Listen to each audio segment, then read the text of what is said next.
Welcome to the deep dive.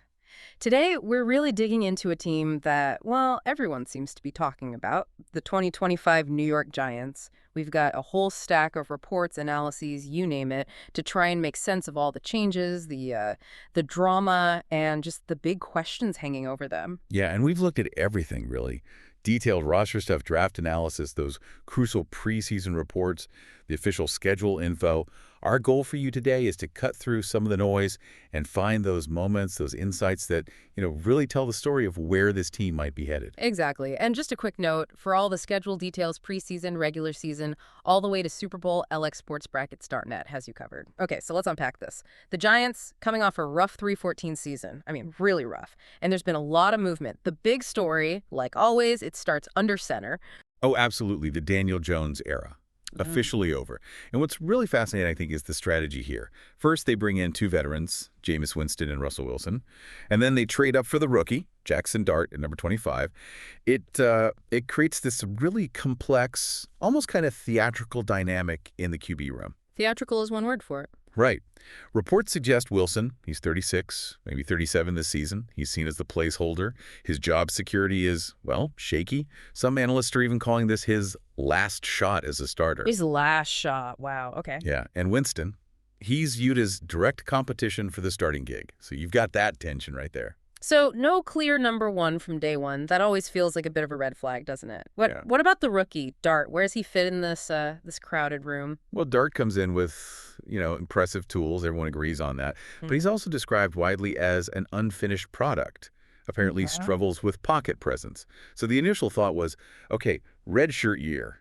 Let him sit and learn. But then the preseason happened. We got reports he was cleared after an injury scare. That was the bit worrying for a moment. But then he caps impressive preseason with a third TD pass. So now the thinking is maybe he could expedite the process, if he keeps looking good in practice. Interesting. And you could just imagine the fan chatter around this whole setup. Someone called it the worst buddy comedy ever, which made me laugh. Huh. I can see that. And another observer said something like, no team, even one that's stupid, would choose to have both Russell Wilson and Jameis Winston in their quarterback room. A bit harsh, but it captures the sentiment. Oh, and yeah, Tommy DeVito, he's still there too. Wow. Okay, that is a lot going on in just one position group. Yeah. So moving beyond the QBs, what other major player changes did the Giants make? And who are the big names they lost? Right. Looking at the bigger picture, GM Joe Schoen, he really seemed focused on fixing last year's depth issues, which were, frankly, pretty glaring. They brought in a bunch of veterans, mostly trying to shore up the lines in the secondary. Guys like O.T. James Hudson, O.T. Stone Forsythe, D.T. Roy Robertson Harris, O.L.B. Chauncey Golston, and then back deep, C.B. Paulson Adebo, and safety Javon Holland. The strategy seems to be about adding reliable veteran bodies rather than, splashy signings. Yeah. Trying to plug multiple gaps. So building foundationally, it sounds like trenches, secondary. But what about who walked out the door? Some significant losses there, right? Oh, absolutely. I mean, you lose guys like Drew Lock, Azeez Ojulari, Adoree Jackson, Jason Pinnock. Those are notable. But the two that really stand out, Saquon Barkley, of course, goes to the Eagles and, well, spearheaded one of the greatest rushing attacks, helped them win another Super Bowl. That's got to sting. Yeah, just a bit. And then Xavier McKinney. Star safety, goes to the Packers, grabbed 8 picks and made first-team All-Pro right away. So the big question for the Giants is how do you even begin to replace that kind of production, especially when those guys thrive immediately somewhere else? That really highlights the talent gap they might be facing. Yeah, that's tough. Okay, it's not just about the players, though. The coaching staff, largely intact, right, despite that 3-14 record. What are the sources saying about Daboll and Schoen sticking around, and is there any underlying tension we should know about? Yeah, both Daboll and Schoen are back, and that's definitely been a talking point, especially since owner John Mara publicly said he was running out of patience. Some of the descriptions of Daboll's coaching are, well, pretty sharp. Oh, like what? There's one comparing him to Joe Judge with an Ozempic prescription, which is memorable. And maybe more concerning, there are reports that players hate playing for him. Whoa, wait, players hate playing for him. That's a strong statement. What's behind that? Is it scheme, communication? It seems analysts point mostly to a lack of consistency, communication breakdowns, players feeling a bit disconnected. It sounds like it's less about the X's and O's and more about, the interpersonal stuff. And then you layer on the play calling drama. Right, Kafka calling plays again. Yeah. Mike Kafka is seemingly destined to call plays again. Dable took over last year, and the offense was, 31st in scoring. So Mara apparently suggested Dable give it up. The big question is, will this last, or will Dable call a last-minute audible if things start going badly? Always something to watch there. So, okay, given all that context, the QBs, the roster churn, the coaching questions, what does this mean on the field? Let's dive into the roster itself. Where are the strengths and where are the really obvious weaknesses? Looking at the roster, the defense definitely seems to be where they invested more. The pass rush on paper looks potentially strong. You've got Brian Burns, Kayvon Thibodeau, and then they added rookie Abdul Carter, the number 3 pick, who's seen as a great talent. And Dexter Lawrence is still there too, right? So yeah, Dexter Lawrence is one of the better defensive linemen in the league, led the team with 9 sacks last year. So yeah, potential to get after the quarterback, it's definitely there. Okay, that sounds promising up front, but are there still holes on that side? Especially after losing McKinney? Yes, definitely. Even with those edge rushers, they still need more help for Lawrence inside. Robertson Harris and Nunez Roches are described as underwhelming veterans. So rookie Darius Alexander, he really needs to step up and thrive pretty quickly. And the secondary? Secondary's seen some changes. Paulson Adebo from the Saints, he's expected to start opposite Deonte Banks. Now, Banks, he had a rough second season, gave up 6 touchdowns, and there are these lingering concerns about his attitude and work habits, which is not what you want to hear. No, definitely not. Apparently, Cordell Flott was actually better of the two last season. At safety, Javon Holland, who they got from Miami, he's seen as a significant upgrade. He'll start next to Tyler Nubin. And Andrew Phillips apparently did a great job covering the slot. Okay, so upgrades at safety, but still questions at corner, especially with Banks. What about the linebackers?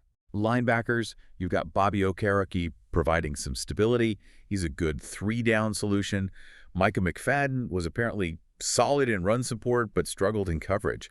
So overall, defense has potential, especially the pass rush, but there are still some definite areas like Banks and the interior D-line that could be liabilities. Okay, let's switch to the offense. Sources seem to agree on some persistent issues there. The offensive line comes up a lot. That's kind of the same old story for the Giants, isn't it? It absolutely is. Yeah. The O-line is still seen as a huge issue. Reports consistently say blocking has always been poor. Andrew Thomas, when healthy, he's an incredible left tackle. Key phrase, when healthy. Right. Didn't he miss a lot of time last year? Played only 6 games last season. And he's currently on the PUP list, physically unable to perform. So that's a massive concern right away. Jermaine Eluemunor apparently provided some stability at right tackle, but the interior, sources say it's worse. John Runyon is singled out as a lone liability. Maybe rookie Marcus Embo challenges there. And Evan Neal is moving to guard. Moving Neal to guard. Okay. That's a big shift. It is. So yeah, the takeaway is, despite the shuffling, the O-line, especially the inside, and Thomas's health, it remains this huge question mark. Could really hold back anything they want to do offensively. And what about the guys trying to make plays behind that line? Receivers, running backs, any bright spots? Well, the big bright spot is Malik Neighbors. Sources call him a special player. Some analysts think he's already on the verge of being one of the best receivers in the NFL, which is huge praise for a young guy. Wow. But is there anyone else? That's the problem. Yeah. Beyond Neighbors, the reports basically say nothing else at receiver worth noting. Wan'Dale Robinson catches short passes. Darius Slayton might have an occasional solid game, but usually does nothing.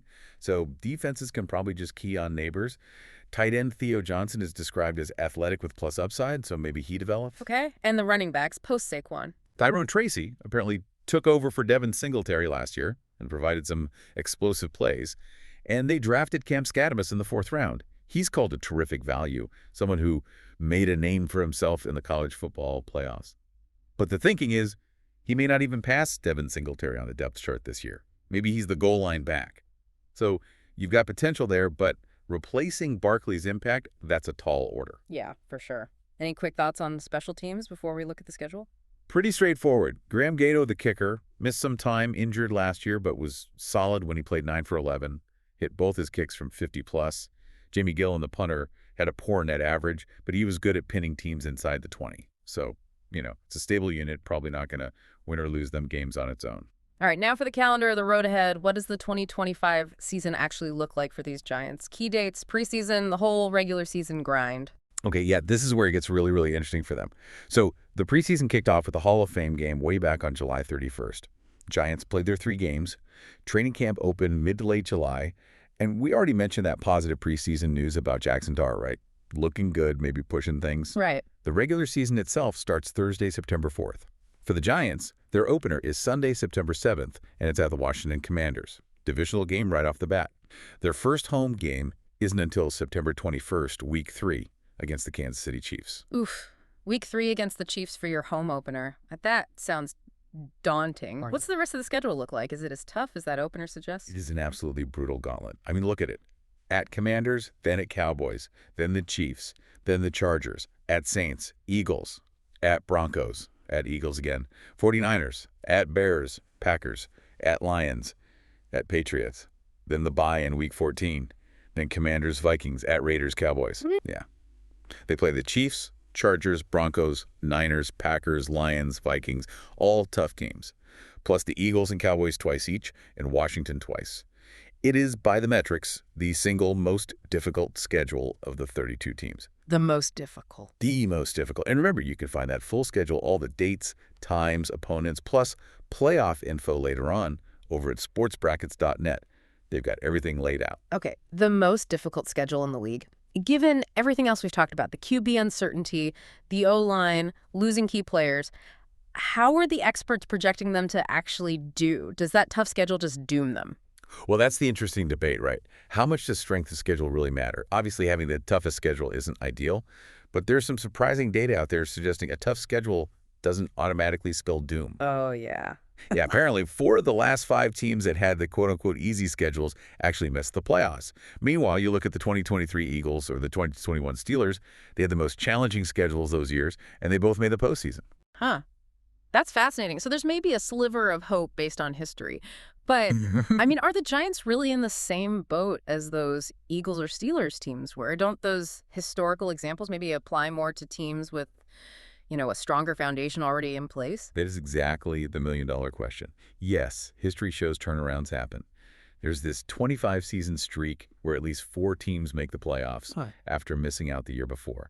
And in 53 of the last 55 seasons, at least 1 team has won its division after missing the playoffs. So that offers some statistical hope that Brian Daboll and his staff can shape the current 90-man roster into a competitive group. But the reality on the ground for this team. Exactly. The official projections are pretty grim. Walter Football, for example, has the Giants projected at 4 wins, 13 losses, 4-13. And their Super Bowl odds reflect that they're way down at plus 20,000, tied with the Titans for the longest odds. So while history says anything can happen, the specific issues with this Giants roster and the coaching situation make overcoming that schedule a much, much steeper climb than it might be for other teams. 4-13. Okay. So, wrapping this all up for you, the listener, what does it all mean for the 2025 New York Giants? We've dug into this fascinating, maybe slightly chaotic mix of quarterback strategy, big roster changes, the ongoing coaching dynamics, and it's all playing out against arguably the toughest schedule in the league. Yeah, I mean, the Giants definitely have some intriguing pieces. You look at the defense, especially that pass rush potential, and a truly special talent like Malik Nabers at receiver. But the huge question marks, they just loom so large. How does that QB room actually perform week to week? Can the O-line give anyone enough time? The sources make it pretty clear they still have a lot of holes on the roster. And the projections say they won't be able to accumulate many wins unless a lot of things break right and they avoid major injuries.